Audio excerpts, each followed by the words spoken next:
Well, the clock's ticking. I just counted the hours. Let's talk some more about the top NHL prospects for the 2021 NHL Entry Draft and continue on our Why I Want series, highlighting these guys, giving a brief scouting report. Thank you to those in the report 2 videos ago who commented in the comment section below. Sabretooth, if you want a chance to be featured in the next Why I Want video, then hey, stick around to the end of this one. Okay, no more lollygagging. Yes, I know we're doing another Michigan Wolverines guy, but as we've noted, there are a whole bunch of Michigan guys in this year's draft. But this time we're doing it with good fate because we're taking a look at the guy that is probably at this point going to go first overall, and I think everybody has kind of internally accepted that. Let's talk about Owen Power, the number 1 ranked NHL prospect by TSN and Bob McKenzie, by Craig Button, and by a boatload of other scouting report services on the internet and on TV as well. Quick disclaimer, there are a whole bunch of guys that could go first overall because this draft is a crapshoot. You realistically could go out there and make an argument for like 6 or 7 other guys to be first. But based off of the scouts and what we're hearing from NHL sources, it appears that Power is just going to be that guy de facto, and it's going to work out that way, and I don't really think there's anything out there that can change that opinion. So even though he might not be the number 1 ranked prospect on your list or on any of the other scouting services lists, because he is ranked 4th by Elite Prospects, 6th by Future Considerations, 2nd by McKeen's, 4th by Recruit Scouting, 9th by Dauber, and 6th by Smart Hockey. Even though he is not ranked first on these lists, he probably will go first. And if he doesn't, hey, I think a whole bunch of us here are going to be in for a surprise.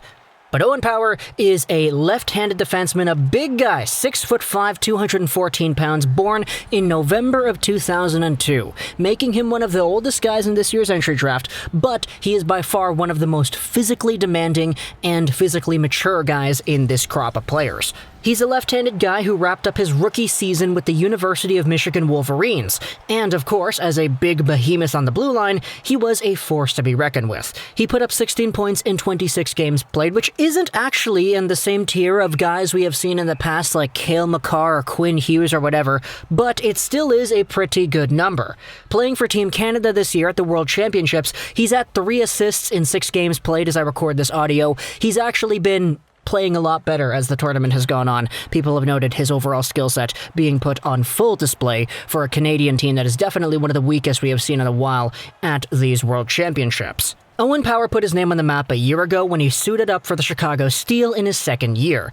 As a 17-year-old guy, he put up 40 points in 45 games played, established himself on the map as the best defender in the USHL, and was given all the accolades to prove it. The D-Man of the Year, first All-Star team, and the most points by all defensemen in the entire league. It was a pretty good year for Owen Power. His year, though, in the NCAA saw him make the All-Rookie team as well as the Big Ten's 2nd All-Star team. So certainly a good season for sure.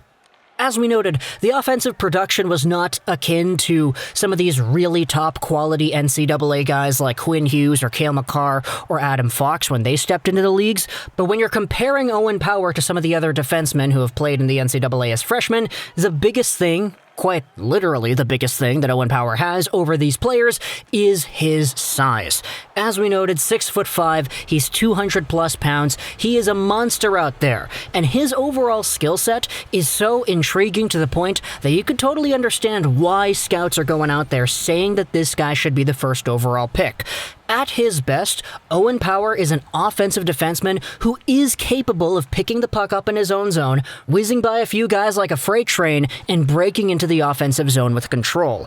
In the offensive zone, Owen Power's a really good passer. The guy's got great vision, great ability to receive and take passes in the offensive zone, and he's got a knack for creating offense. The name embodies the skills here, as when it comes to his overall stride, he can really get going when he wants to.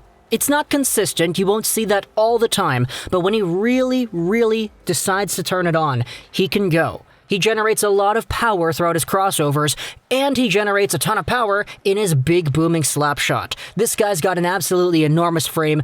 When he wants to, he can unload a cannon to the goal, but it's one skill out of many that he has in his repertoire for creating offense.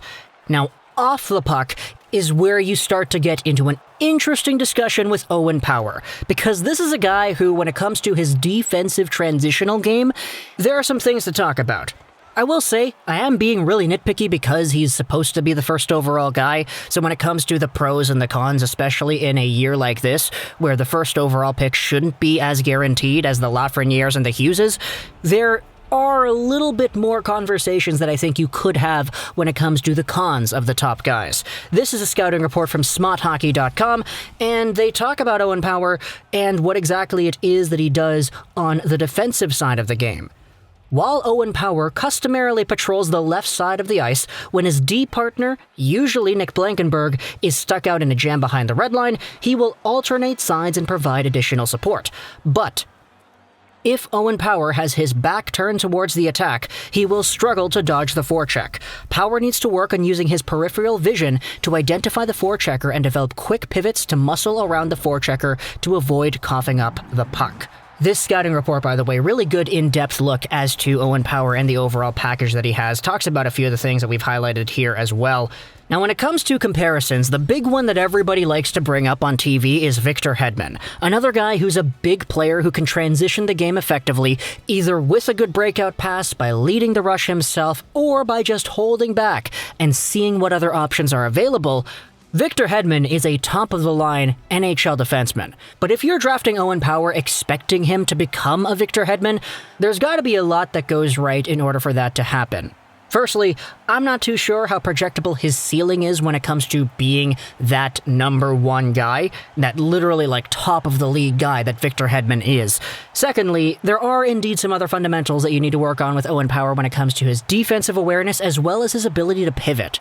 Here are some comments from some scouting outlets that I trust online. From Cab Robinson of Dobber Prospects, you can't teach size and skating ability as Power has, but it's all about the upside with the 18-year-old. If he breaks right, you're looking at a high-end number one defenseman.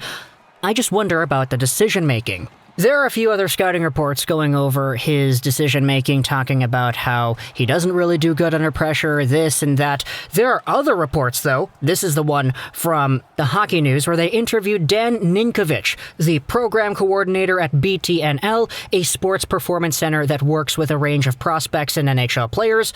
This is what they said about Owen Power. No mistakes, no panic. He creates space and time, acts like a pro. He was a lunch bag to work type of kid. Whatever the heck that means. No extracurricular stuff, the work gets done first. Size isn't a teachable trait, but he's more than that. He's got the poise and calm demeanor you want from a young defenseman. Nothing seems to faze him. He is going to eat minutes like it's candy. And so even though there are indeed so many outlets with very high praise for Owen Power, the fact is, the certainty that we had in 2018 with Rasmus Dahlin, how everybody was so sure that this guy was going to be great, it's not there with Power, because there are a whole bunch more doubters for this year's first overall projected potential pick than there had been for any of the previous ones that I remember in the past little while. There are some who are a lot more optimistic, like Ninkovich himself in this article. He believes it shouldn't take too long for Power to make his NHL debut. Some scouts have wondered if another year in the NCAA would be the best for his development, but Ninkovich thinks Power could step into the pro environment and be effective right out of the gate, something very few defensemen have been able to hold over the past decade. Since 2011, only Dahlin, Hanifin, Ekblad, Seth Jones, and Adam Larsson have made the jump from a top 5 pick in the draft to an immediate NHL spot. Some say Power could use another year of college hockey. I say he can step in right away and make an impact at the highest level. He is mature beyond his years. So ultimately, when it comes down to it, this is a guy with an extraordinarily high ceiling. Like, he can be, if he works out, a number one defenseman that carries the load in transition offensively and who sparks some really good numbers on the board. He can go out there, lay some heavy shots on goal, make some really crisp and thin through-the-needle-like passes to find guys in open spaces. And he can be the guy that breaks out of your own zone into the offensive zone with control and with speed. But the certainty is not at the same level as it was with a Hedman or a Dahlin.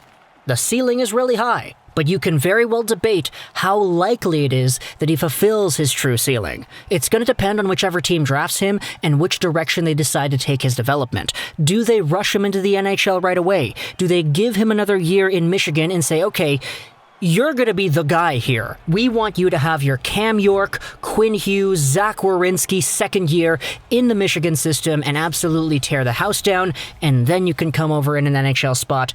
It's really going to depend. We haven't had an NHL first overall pick not make the NHL right away since Eric Johnson in 06. So it's been a while, but if there's going to be any year to actually have that trend broken, I think this year could be it, but it really depends on who goes out there and takes him first overall or anywhere in the top 3. So if you made it to the end of this video, then hey, comment down in the comments section Colossus, because we're sticking with the Wolverine kind of theme over here, X-Men, Marvel, and all that.